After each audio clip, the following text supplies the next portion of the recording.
Olá, eu sou a Elisa, da Fraternidade Espírita Esperança de Getúlio Vargas, e vou hoje fazer uma reflexão com vocês a respeito da juventude, mais especificamente da juventude espírita. Para nós começarmos, eu gostaria de trazer uma reflexão que é pertinente a todos nós, como pais, como educadores, como evangelizadores, como membros da sociedade que convivem com crianças, que convivem com jovens. E quando nós pensamos a respeito dos nossos filhos, dos nossos pupilos, daqueles aos quais a gente leva orientações, normalmente o nosso desejo, aí fica a reflexão a cada um, para pensar sobre o que acalenta, o que tem de mais profundo como desejo para essas criaturas, para esses irmãos nossos que nesse momento estão ali, nos escutando, dependendo de nós, buscando orientações, muitas vezes necessitando aconchego, necessitando acolhimento. O que nós alimentamos de vontade, de desejo sobre a vida deles, sobre o futuro deles?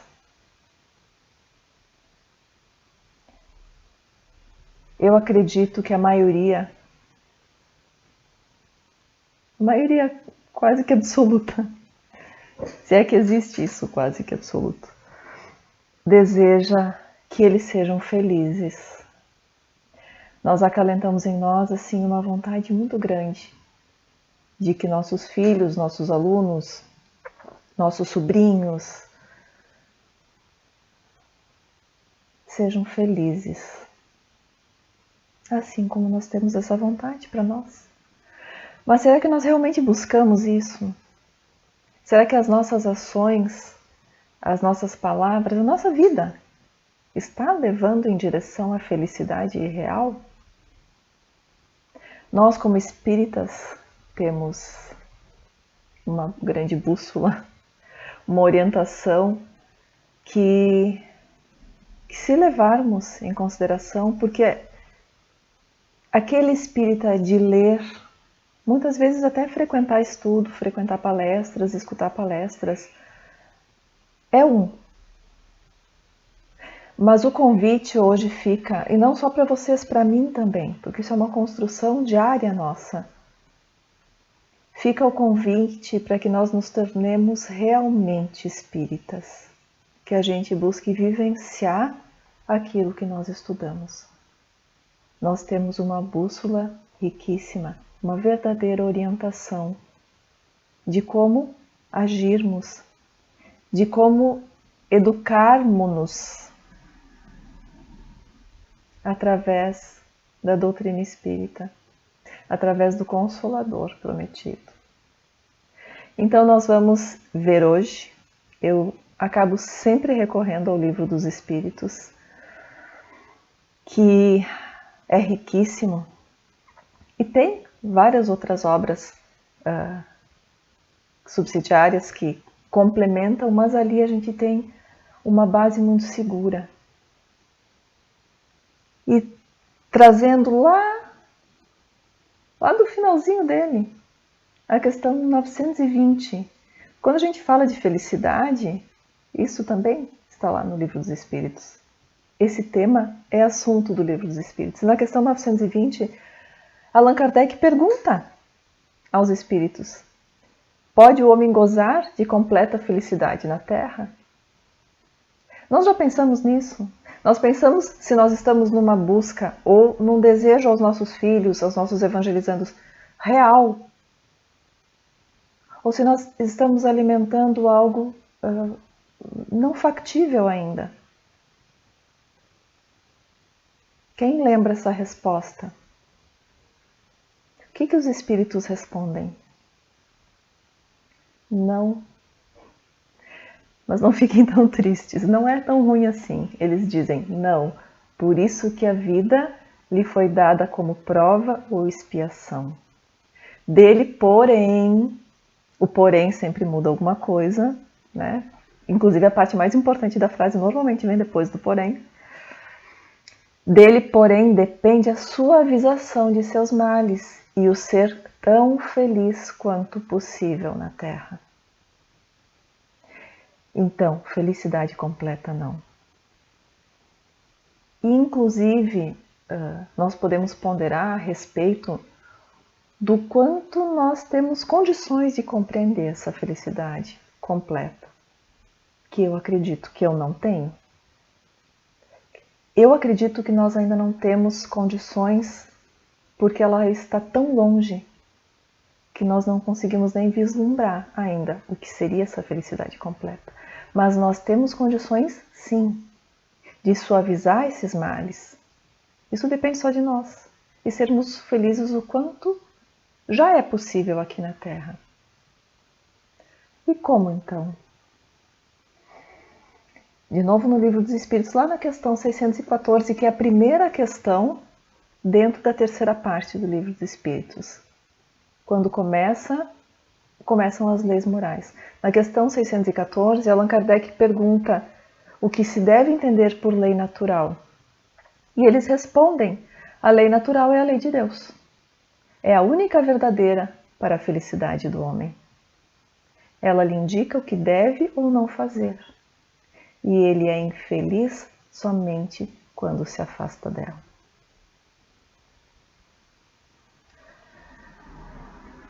Poxa, só essas duas questões a gente poderia ficar debatendo um dia inteiro. Talvez uma vida inteira sobre elas. Nós desejamos felicidade. Nós desejamos que nossos filhos, nossos jovens, nossos evangelizandos sejam felizes. E será que nós estamos caminhando, vivendo de acordo com isso? De acordo com tentar minorar, suavizar os nossos males, buscando a felicidade relativa que já é possível aqui na Terra. De que forma? Vivendo de acordo com as leis morais. Só somos infelizes quando nos afastamos das leis de Deus, da lei natural, que são as leis morais.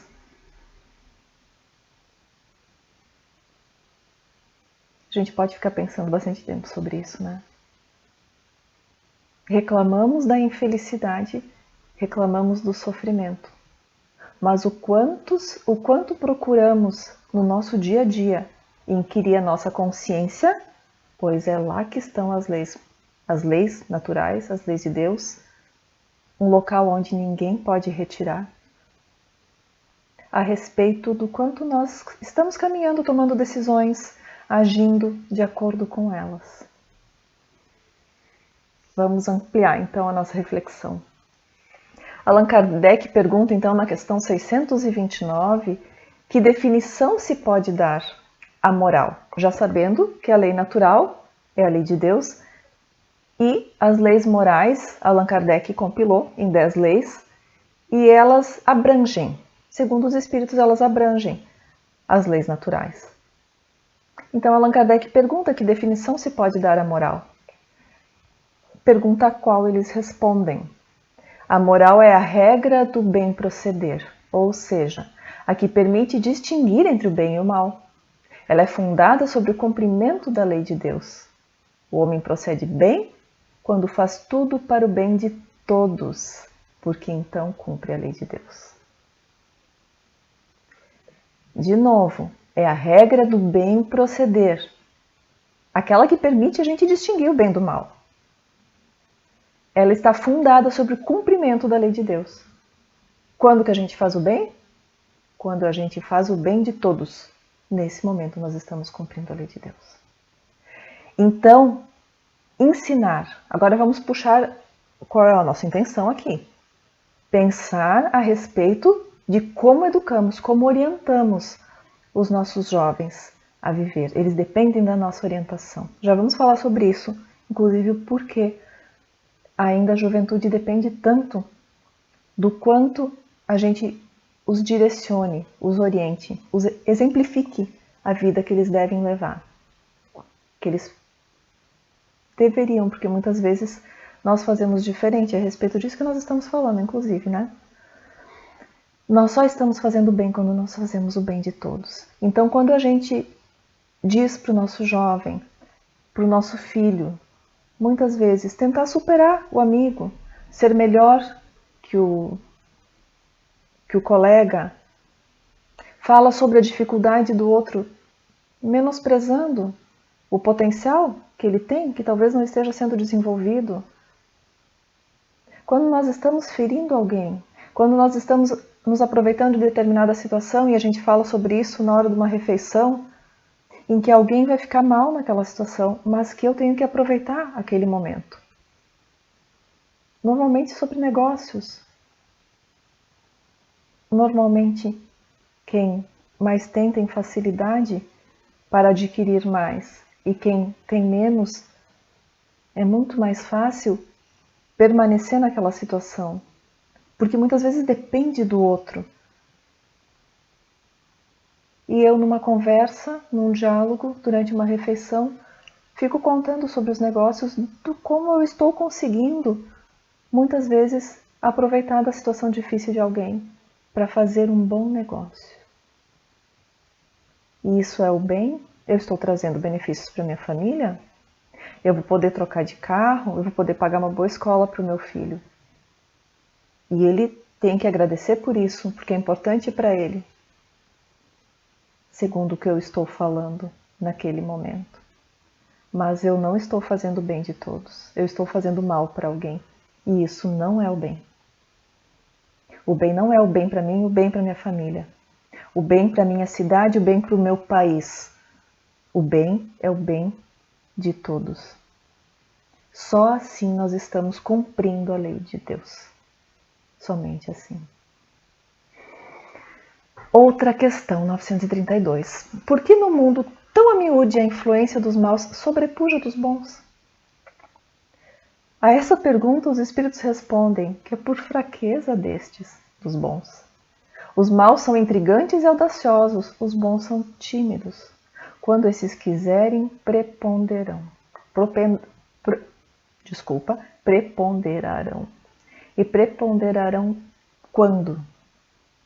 Diz aqui quando quiserem. Nós estamos educando para quê? Nós estamos educando para que o bem seja tímido? E para que o mal continue sendo audacioso?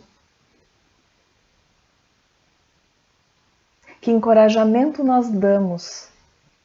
Que encorajamento nós temos no nosso dia a dia? Porque é assim que a gente está ensinando. Ao bem, a muitas vezes abrir mão de benefícios que eu poderia ter pelo bem de todos? Ou eu aproveito esses benefícios?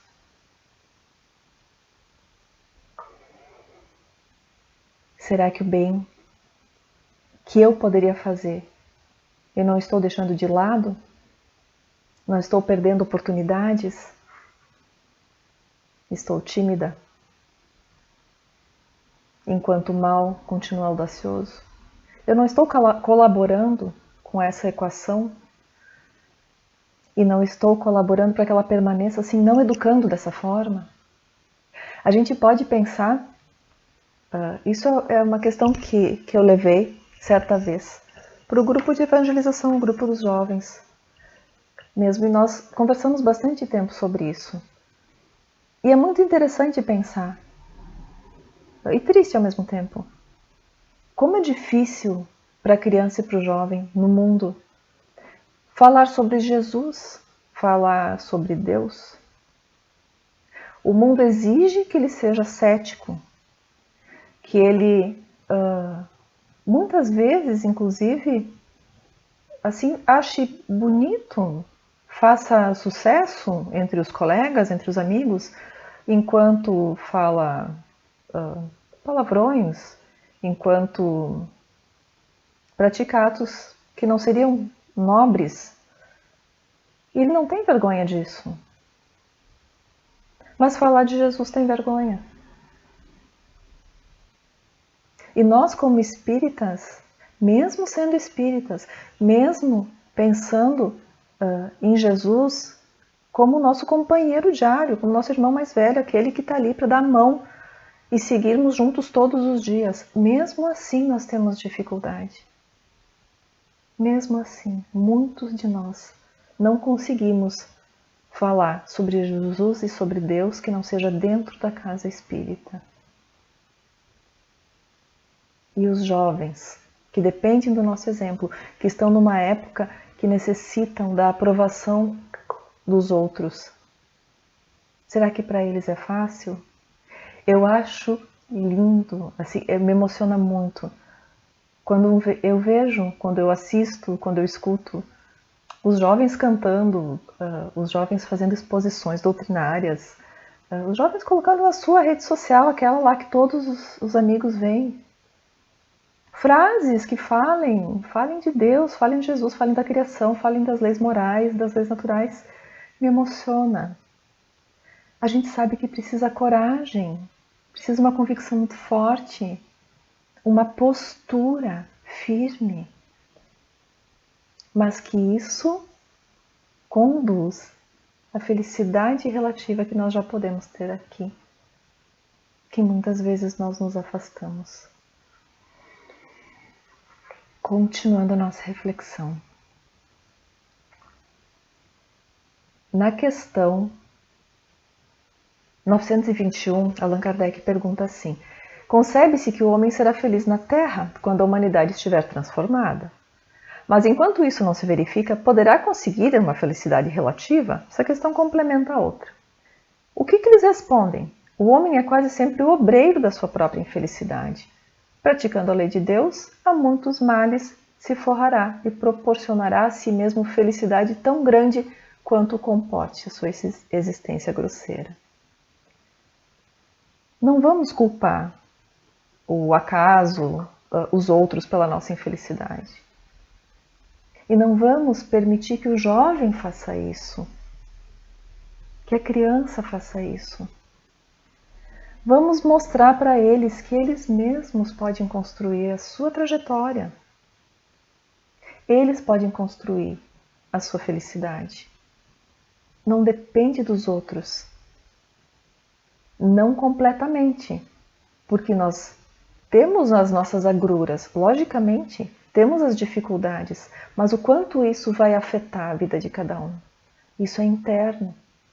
E essa fortaleza que eles podem criar no seu interior, nós só conseguimos ensinar construindo em nós. E sendo assim. Na questão seguinte, já no 922, Allan Kardec pergunta se essa felicidade terrestre ela é relativa à posição de cada um. O que basta para a felicidade de um, para outro é desgraça. E nessas questões, assim, existe algum tipo de felicidade que é comum a todas as pessoas? Nós temos diferenças, né? De gostos e desejos. Mas existe algum tipo de felicidade que é comum a todos? O que eles respondem? Uma resposta bem simples. Com relação à vida material, é a posse do necessário. Com a relação à vida moral, é a consciência tranquila e a fé no futuro. Essa resposta diz muito a nós, educadores. Olha o que nós devemos ensinar a nós mesmos, porque o primeiro passo é nos educarmos e ensinar aos nossos pupilos a saber se contentar com o necessário, a permanecer com a consciência tranquila, ou seja, não praticar atos que vão macular essa consciência. E construir, fortalecer essa fé no futuro. Isso é tão importante. Isso é tão Parece tão simples, mas o simples muitas vezes é o que nós tornamos mais complicado de fazer. O que nos parece que a gente coloca 1000 obstáculos na frente. Mas é simples. Vamos pensar sobre isso. Aí falamos do nosso mundo, né, terrestre. Lógico, na questão 926, Allan Kardec pergunta: hoje isso está mais em voga ainda. Se aquela época já se criavam novas necessidades, imagina hoje. Principalmente com a questão da tecnologia. A pergunta é a seguinte: criando novas necessidades, a civilização não constitui uma fonte de novas aflições? A resposta é cumprida, mas é aqui o início para nós, que é o mais importante. Eles respondem assim: os males desse mundo estão na razão das necessidades factícias que vos criais. Não importa muito que necessidades são criadas novas. Não importa, elas são reais. Realmente são necessidades? Isso pode fazer com que a gente pense muito a respeito de como a gente gasta a nossa energia, onde a gente coloca a nossa energia no dia a dia. A gente usa para quê? Para conseguir conquistar e suprir necessidades reais ou factícias? Porque essas trazem muito mal. Essas causam sofrimento. Na questão 928, Allan Kardec pergunta, muda um pouquinho a questão, e isso é muito importante para nós. Nesse caso, principalmente como pais. Falando sobre as aptidões naturais. Quando a gente pensa de aptidões naturais, ele pergunta: Deus, através delas, não indica a nossa vocação nesse mundo? E ele pergunta: muitos dos nossos males não vêm se não seguirmos essa vocação? Olha que importante essa resposta. O que os espíritos respondem? Assim é, de fato. E muitas vezes são os pais, por orgulho ou avareza, desviam seus filhos da senda que a natureza lhes traçou, comprometendo-lhes a felicidade por efeito desse desvio. Responderão por ele. Pais, conheçam seus filhos, observem e permitam que eles sejam aquilo que eles não é bem o que desejem ser, aquilo que eles nasceram para ser, porque muitas vezes eles também não percebem, mas a gente com mais maturidade consegue observar neles e pode auxiliar de maneira isenta dos nossos desejos. Orientá-los, escutá-los, mas permitir principalmente que a intuição deles diga isso. Perceber se eles não estão tomando decisões baseados também em desejos, que seja real e que essa vocação seja seguida, porque não seguir ela, principalmente se for por nossa culpa, como pais, que obrigam os filhos a seguirem essa ou aquela carreira, ou que não permitem que eles sigam aquela que eles desejam, nós vamos responder por isso. E vamos sofrer não só respondendo por isso, vamos sofrer vendo o sofrimento deles. Porque isso vai comprometer a felicidade desses jovens, dessas crianças, desses jovens.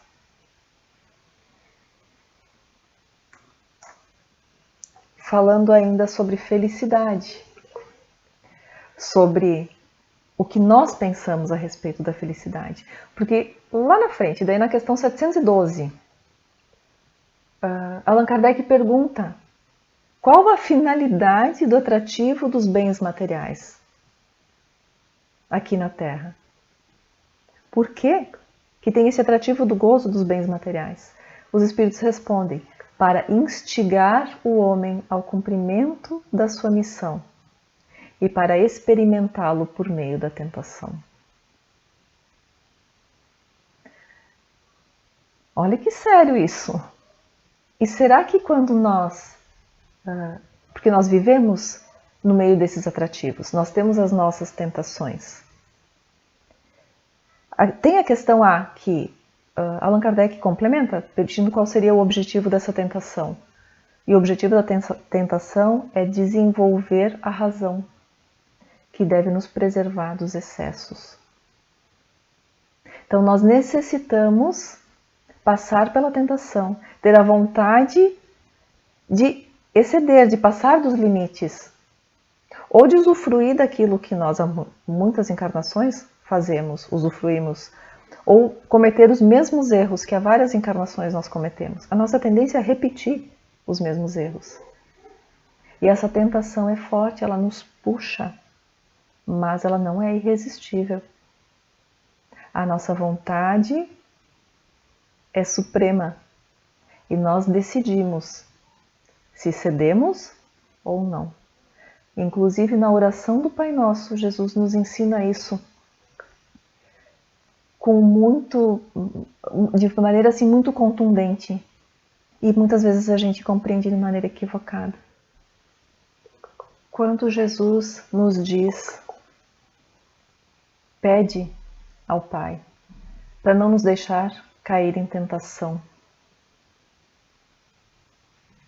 e para que Ele nos livre do mal, se nós pensarmos que essas tentações são o mal que ainda prepondera em nós, nos puxando para cometermos os mesmos erros do passado, ou nos colocando à prova para ver se nós já temos resistência de maneira suficiente para não cairmos nelas. E nós pedimos ao Pai que não permita que crie resistência para que a gente não caia nessa tentação e que a gente se liberte do mal que está em nós. É o mal interno, não é o mal de fora, não é o outro. É sempre de dentro. Essa tentação, ela serve para nos desenvolver a razão. Então a gente tem que pensar nisso. É importante desenvolver a nossa razão, faz com que a gente se preserve dos excessos. Conhecendo as leis naturais, sabendo das nossas necessidades, percebendo aquelas necessidades factícias que nós estamos criando e não são reais, percebendo tendências que nós temos e estudando, buscando compreender melhor as leis de Deus, buscando aprimorar os nossos sentimentos, desenvolver o que nós temos de virtudes, nós conseguimos aos poucos nos preservar dos excessos e resistirmos às tentações. Nós somos experimentados dessa forma. Mas ao mesmo tempo, a possibilidade do uso dos bens materiais também instigam a gente a cumprir a nossa missão. Então, conseguir colocar na balança e usar esses bens materiais com o valor que eles realmente têm, perceber eles como uma ferramenta, não como uma finalidade. Nós não estamos aqui na Terra para conquistar bens materiais, não. Mas nós necessitamos deles como ferramentas para evoluirmos, para crescermos e para contribuirmos com o meio onde nós vivemos. Percebermos, nos conscientizarmos disso e vivermos dessa forma já é uma grande conquista, porque nós estamos ensinando isso. E ensinando os jovens que os bens materiais não são para simplesmente o uso e abuso deles. E nessa fase juvenil, em que normalmente os excessos vêm de toda parte, eles buscam essa afirmação, eles buscam usufruir mesmo. A gratificação, o gozo das possibilidades é realmente uma época, nós estamos vivendo uma sociedade que cultua o hedonismo, é a busca do prazer imediato. E nós necessitamos, como espíritos, aprender que a recompensa não é agora. Nós precisamos aprender a semear. Nós colheremos, estamos colhendo já o que plantamos no passado. Mas essa semeadura de agora ela será lá na frente. Então não estamos aqui para usufruir, estamos aqui sim para utilizar as ferramentas que temos. Inclusive, o nosso corpo físico é uma ferramenta, a nossa inteligência é uma ferramenta. E nós necessitamos entender e vivenciar dessa forma, para que os nossos jovens aprendam isso, entendam assim também. E por que isso? Por que é tão importante isso? Eu acredito que isso seja meio geral, todos saibam o que é exatamente o neurônio espelho, de maneira, nem que seja superficial, assim que o neurônio espelho são aquelas células nervosas no nosso cérebro que fazem com que a gente repita as coisas que a gente enxerga. A gente acaba copiando modelos. E a gente sabe que tem bastante na infância. O nosso cérebro tem muito neurônio espelho. Mas o que se soube não há tanto tempo é que na adolescência também. É uma fase em que existe muito neurônio espelho e, baseado nisso, é que os jovens, muitas vezes nos grupos, eles estão muito parecidos. Muitas vezes eles copiam ídolos.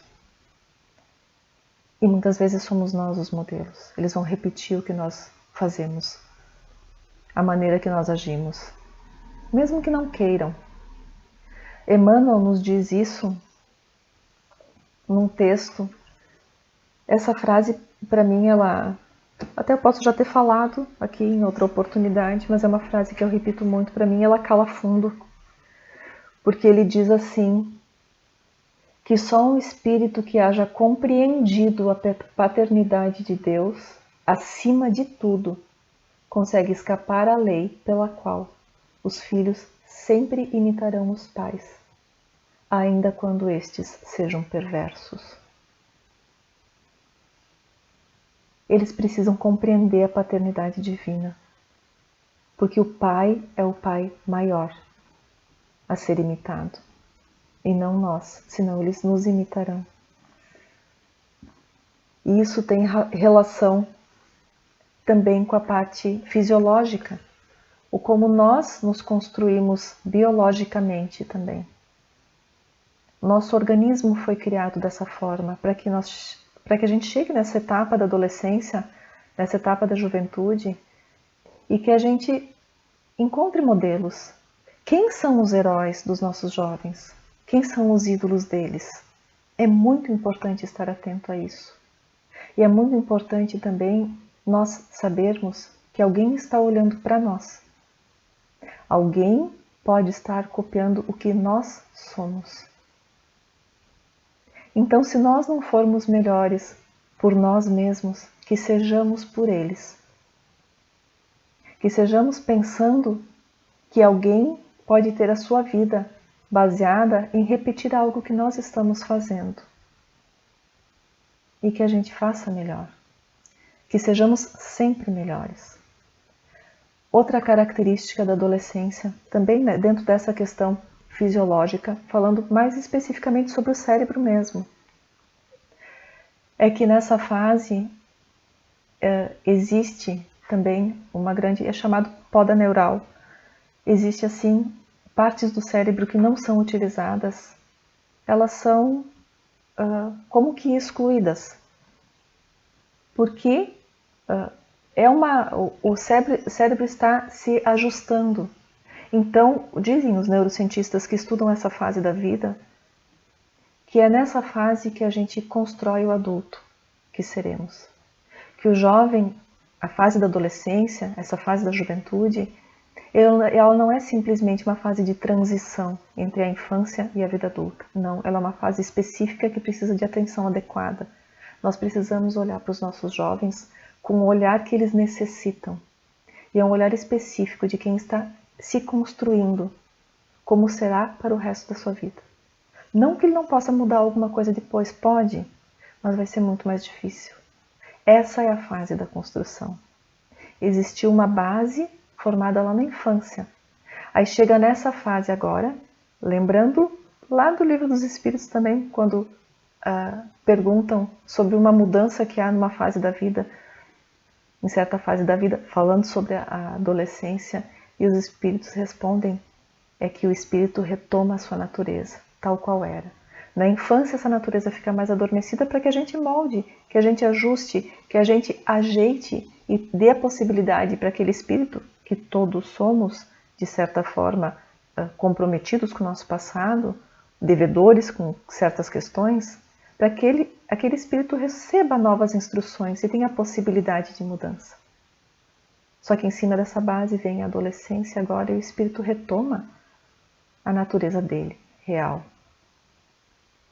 E sob aquela base é que ele vai se reestruturar e vai formar o resto da vida que ele vai ter.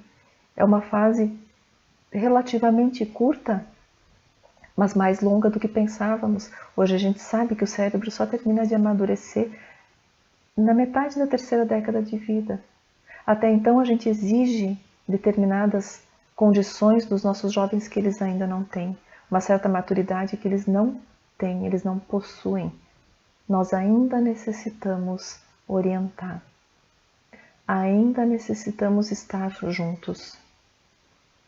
Eles não conseguem tomar determinadas decisões porque essa parte cerebral que diz do nosso discernimento, ela está em formação. Então eles não têm determinada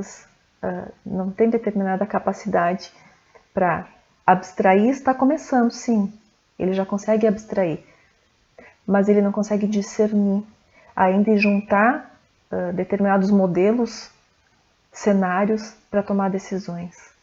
Então nós precisamos estar juntos, sim, mas da maneira adequada. Da maneira adequada, pensando naquilo que nós falamos até agora, no que é a verdadeira felicidade. O que ele necessita ter e desenvolver nele para viver o resto da vida dessa forma. Desenvolver o sentimento de gratidão pela vida. Por quê? Porque lá, em outra questão do Livro dos Espíritos, na 938, Allan Kardec pergunta assim: se as decepções oriundas da ingratidão não são molde a endurecer o coração e fechá-lo à sensibilidade. Eu disse que não, for um erro, enquanto o homem de coração, se sente sempre feliz pelo bem que faz. Sabe que se esse bem for esquecido nessa vida, será lembrado em outra. E é o ingrato que vai se envergonhar e vai ter remorso pela sua ingratidão. Que a gente desenvolva o sentimento de gratidão. E outra, na questão A, na pergunta A da questão 938, mas isso faz sofrer de qualquer forma, mesmo que ele entenda que o outro é ingrato, né? Faz sofrer. Não seria melhor se ele não fosse sensível, se ele tivesse menos sensibilidade? Eles dizem que não. Ele até poderia preferir isso, se ele preferisse a felicidade do egoísta. Então sejamos gratos e sejamos caridosos. Que a gente ensine isso, a não esperar a resposta, não esperar receber de volta aquilo que a gente faz. Que a gente desenvolva o espírito de colaboração, de caridade e ao mesmo tempo de gosto pela vida. Porque lembrando do mês que terminou agora, do setembro amarelo, numa das questões do Livro dos Espíritos que está dentro do capítulo que fala sobre o suicídio, Allan Kardec pergunta de onde nasce o desgosto da vida, que sem motivos plausíveis se apodera de certos indivíduos. E os espíritos respondem: efeito da ociosidade, da falta de fé e também da saciedade. Vamos pensar se muitas vezes nós não estamos desenvolvendo isso nos nossos filhos, nos nossos jovens, deixando eles ociosos, deixando eles sem tarefas a fazer, sem deveres a cumprir. Nós, como espíritos, sabemos da importância de cumprir os nossos deveres, mas nós estamos ensinando eles, lembrando que é nessa fase que eles vão desenvolver as aptidões, as capacidades, as competências, as habilidades que eles vão ter para o resto da vida.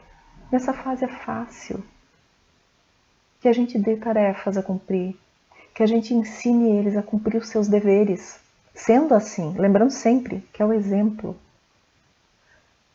a falta de fé. Será que nós temos fé robusta para ensiná-los a ter também? E a saciedade. Não vamos dar tudo.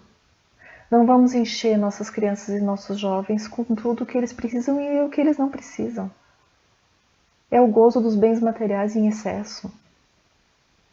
Eles não necessitam. Essa saciedade, essa falta de fé e essa ociosidade dão origem ao desgosto da vida, pela vida. Então que a gente faça o oposto disso e que a gente ensine sendo, que a gente tenha gosto pela vida, que ensine a gratidão, que ensine a ser útil, ensine a cumprir os próprios deveres, que desenvolva uma fé robusta e que tenha coisas a buscar, coisas a desejar, que não esteja saciado de ter tudo, que a gente precise lutar por alguma coisa e mostre para eles que eles também têm condições e também precisam lutar, também precisam buscar, e que seja uma busca boa e que seja sempre baseada naquele que também no livro dos Espíritos os Espíritos respondem que é o tipo mais perfeito que Deus ofereceu a nós como guia e modelo, que é Jesus. Que seja Ele o nosso ídolo, que seja Ele o nosso herói, para que seja dos nossos jovens também. E que eles desenvolvam com o passar do tempo a coragem, que eles tenham a segurança suficiente para viver dessa forma, para ter Jesus como modelo mesmo, na frente dos outros jovens que possam falar disso abertamente e viver assim. Dentro da casa espírita, uma campanha linda feita pela FEB há anos atrás, é um cartazinho antigo que eu salvo sempre, que eu guardo no coração, que eu acho lindo, que é um que coloca assim, a gente pode imprimir, tem no site do Digi da FEB, se eu não me engano, pode imprimir e colocar na nossa casa espírita, que coloca assim, ó, jovens, há vagas para tarefeiros do bem, faça parte da equipe de Jesus. Convida eles para o trabalho no bem. Eles vão aprender a viver assim.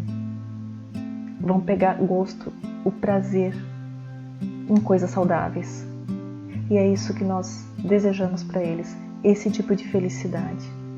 Aquela real, aquela que realmente eles podem construir nessa vida.